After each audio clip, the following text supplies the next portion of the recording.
Salut à tous, alors aujourd'hui on se retrouve pour le résumé de Paulo Coelho, La solitude du vainqueur. Alors cette fois on se retrouve avec un livre de 450 pages environ qui nous présente 5 personnages principaux.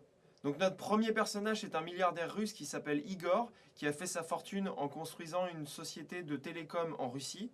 Sa femme l'a quitté en réalité et il va au cours du roman essayer de la reconquérir en tuant des gens pour attirer son attention. En deuxième personnage principal, on a Hamid Hussein qui est un styliste de mode qui vient du Moyen-Orient et en fait qui a récupéré la femme de Igor. En troisième personnage, on a Gabriella qui est une future starlette en train d'être connue. En quatrième, une future top model qui est prête à exploser et à être connue dans le monde entier. Et en cinquième, on a un petit personnage un peu en retrait qui est un détective qui va enquêter sur les meurtres qu'a causé Igor au cours du roman et qui va saisir cette affaire en espérant que ça soit enfin son heure de gloire. En fait, pendant des années, il a travaillé dans les bureaux avec aucune reconnaissance pour son travail et il espère qu'au travers de cette affaire, il va enfin être réputé dans son domaine. En fait, au début du roman, ils arrivent tous à Cannes et au fur et à mesure de l'histoire, leurs destins vont un petit peu se rapprocher jusqu'à la fin du livre. Ce qui est décrit avec énormément de justesse par Paulo Coelho, c'est la mentalité, la prétention, le milieu du showbiz en fait. Donc on n'est pas étonné de savoir que Paulo Coelho en réalité s'est renseigné auprès de ses proches du milieu pour pouvoir enrichir le contenu de son livre. En fait, ce qui est génial dans ce bouquin, c'est que Paulo Coelho, peu à peu, il nous déconstruit le mythe de la célébrité, le mythe de la reconnaissance mondiale. Il nous montre un milieu extrêmement superficiel, extrêmement vide, où les gens s'ennuient. Donc on se retrouve avec une ascension morale assez forte. On s'attend vraiment, mais vraiment intensément de la dernière phrase en fait que va venir nous dire Paulo Coelho en nous disant voilà, je vous ai dit ce que c'était, en fait, c'est ça la solution pour être heureux dans la vie.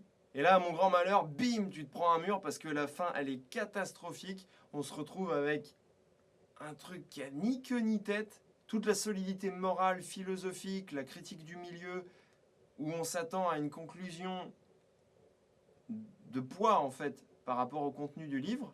En fait, on se retrouve avec une fin qui est la fin que certainement tout le monde a imaginé et où tout le monde s'est dit c'est pas possible, il va pas clôturer le bouquin avec un truc pareil. Donc j'ai un avis un peu tranché sur la fin du bouquin, c'est mon avis personnel, évidemment ça n'engage que moi.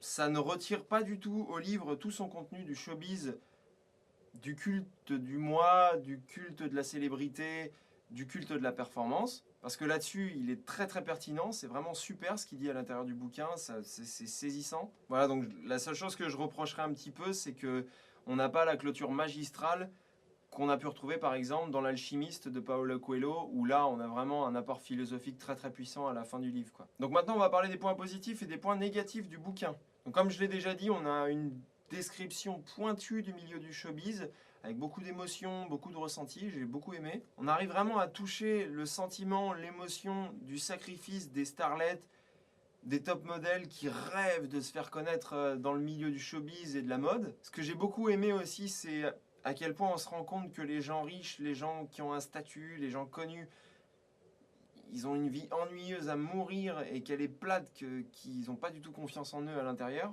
Et évidemment, une destruction totale du culte de la performance, ça c'est ce que je trouve le plus pertinent à l'intérieur de ce bouquin. Alors je dirais qu'au niveau des points négatifs, c'est un petit peu difficile de faire la différence entre Jasmine et Gabriella. Elles ont des parcours assez proches, on a du mal à distinguer un petit peu les deux personnages, on a même à des moments l'impression que c'est les mêmes personnages, ce qui fait qu'au fur et à mesure du livre, j'ai eu du mal à les dissocier en fait. Il y a des fois je confondais l'une et l'autre. Et évidemment, gros point négatif, la fin du livre où on s'attend à quelque chose de puissant de la part de Paulo Coelho et malheureusement on se retrouve dans un gros vide qui est très très désagréable en fait. Donc la morale de l'histoire, je m'attendais un petit peu personnellement à une description de ce type, de ce milieu-là. C'est bien l'image que je me faisais du milieu de la célébrité et du showbiz. En fait, on sent vraiment la pauvreté intellectuelle ou la pauvreté de ces gens-là qui n'ont rien à partager, qui sont tout seuls, enfermés dans leur monde en fait. Il n'y a pas de partage, il y a pas d'humain en fait. C'est surtout ça, il n'y a pas d'humain. Mais là où il met le doigt sur quelque chose de pertinent, c'est vraiment qu'il arrive à sublimer le côté ennui et le côté solitude de ces personnes-là. En fait, il mélange plein de personnages du même milieu et pourtant, on a vraiment le sentiment qu'ils sont tous tout seuls en fait. Et je pense qu'il met aussi en avant le fait que les gens dans ce milieu-là vivent principalement au futur en fait. Il y a presque personne à l'intérieur de ce roman qui vit au présent, qui a la capacité de savourer les choses telles qu'elles sont. Alors évidemment, Paulo Coelho dans ce bouquin critique le matérialisme et le côté superficiel. Je pense que sa morale à lui, ce qu'il voulait dire en réalité, c'était la seule chose qui compte le plus dans la vie de quelqu'un, c'est ce qu'il y a à l'intérieur et c'est pas ce qui l'entoure en fait, c'est pas ce qu'il possède. Voilà, donc si vous avez envie de vous procurer Paulo Coelho, La solitude du vainqueur, vous avez un lien dans la description de la vidéo et je vous ai aussi mis le lien de L'Alchimiste de Paulo Coelho qui est pour moi un chef-d'œuvre philosophique. J'ai adoré et je pense que je ferai le résumé et je vous en parlerai sur ma chaîne. Voilà, donc encore une fois, je vous remercie d'avoir regardé la vidéo. On se retrouve à la prochaine pour un résumé d'un autre livre. Salut!